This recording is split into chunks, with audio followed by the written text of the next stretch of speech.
Well, we're back from what was a wild trip down in Tassie for King Chrome's Build Wars. And we thought we'd run through how the car went because as you guys saw, this thing went through hell.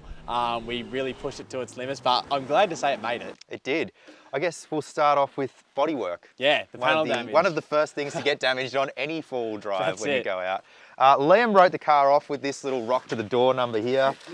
That was about halfway through the trip. They both still open and close, and the slider definitely saved them. Yeah, the Razzler sliders though, mate, you should have seen how hard we came on this thing. Far out, like this thing's absolutely copped it. The car seesawed on those a lot, like more than once. The Razzler bar too also sort of copped the hiding. There's quite a few big scratches and dents and stuff on the bottom, but like it's copped it well. Well, at one point, you literally rammed that into a rock. Like it jumped the front of the car up a rock ledge. So the fact that it hasn't moved in any way is very impressive. There was a ding back here, but as you can see, mostly just pinstriping. On the whole, I think we got off pretty lightly. The bar work definitely saved most of the car.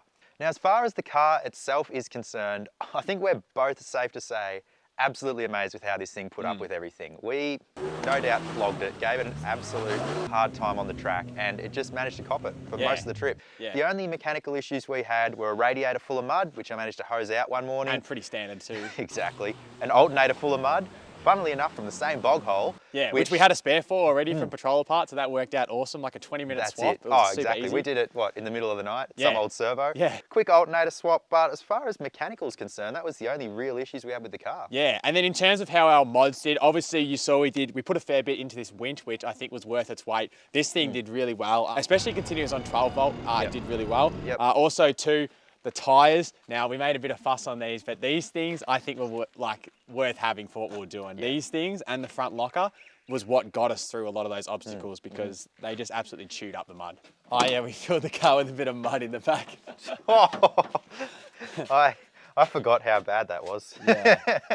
Now, one thing that we might have done differently in hindsight is not loaded it up so much, especially because we didn't do as much camping as we thought. But we did have a lot of stuff with us. For sure. I mean, this car was like the support vehicle for some of the other cars at a few times. And it was really handy having all the tools and all the gear to get everything sorted in the back. Like we were never short of the tools we needed, but it does add weight to the car, and when you're doing the sort of hard tracks and hard wheeling we were doing, it is going to hold you back. So that's the GU. It went to Tassie, it did the hard tracks, and it drove home. That's right, and we think it did pretty well, but we'd like to hear what you guys think. Let us know in the comments, did you think the car did well? I mean, the fact that it's here has got to be count for something. For sure. But yeah, hopefully, you never know, there might be a Build Wars 2 one day, and we'd love to get this thing back out on the track. So cheers guys, we hope you enjoyed seeing us thrash this thing.